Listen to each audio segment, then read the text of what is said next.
Bandsaws are an essential machine in any workshop. They're designed for curve cutting, resawing larger boards, or preparing blanks for wood carving or wood turning.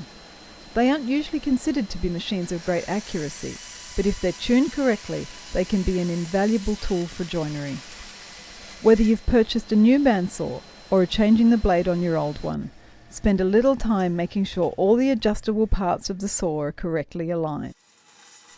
As you can see here, when a bandsaw isn't correctly tuned, the blade has no support.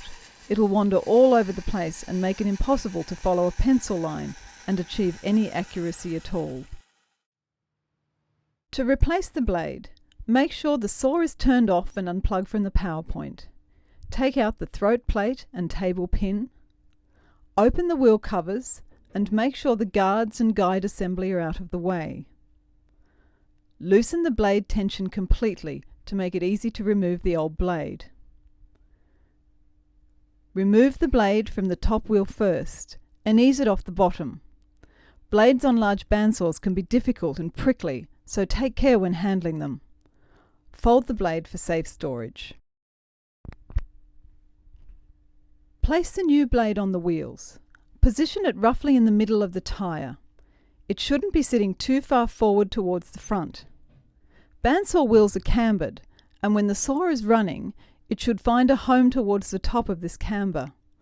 The tracking can be adjusted by tilting the top wheel forward to make the blade ride further back. Tension the blade enough to keep it in place.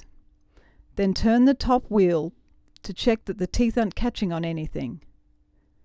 If it's clear, increase the tension a bit. A rule of thumb in determining blade tension is that the blade should be able to move about 6 millimeters side to side of its vertical position. Some people prefer to pluck the blade and check the tension by sound. If it's too tight, the blade will wear too quickly and put unnecessary strain on the frame and tyres. If it's too loose, the blade will wander all over the place as it cuts. Close the wheel covers and replace the throat pin and table plate. The thrust bearing sits just behind the blade, but it doesn't touch it. The bearing should only spin when the blade is under load.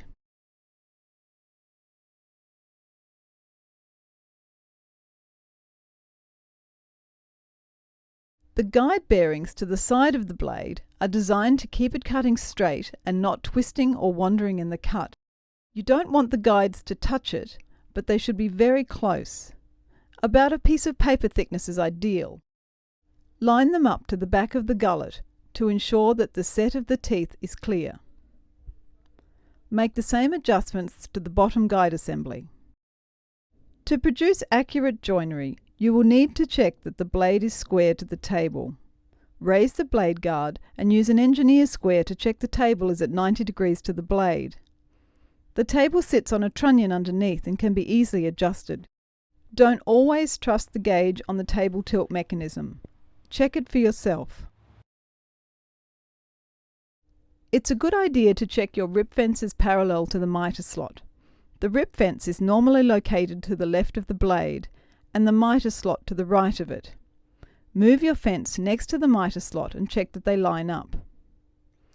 If they don't, most fences have screws that can be loosened to make lateral adjustments. Use an engineer's square to check that the fence is at 90 degrees to the table. Keep the table surface clean and rust-free. Silverglide is an excellent rust inhibitor and provides you with a residue-free lubrication for all your machinery tabletops. Apply it with a clean cloth and buff off the excess. After the initial setup, and once your bandsaw is working well, there are no limits to how valuable it will be for all kinds of woodworking projects. It will become one of your most used tools in the workshop. Happy woodworking!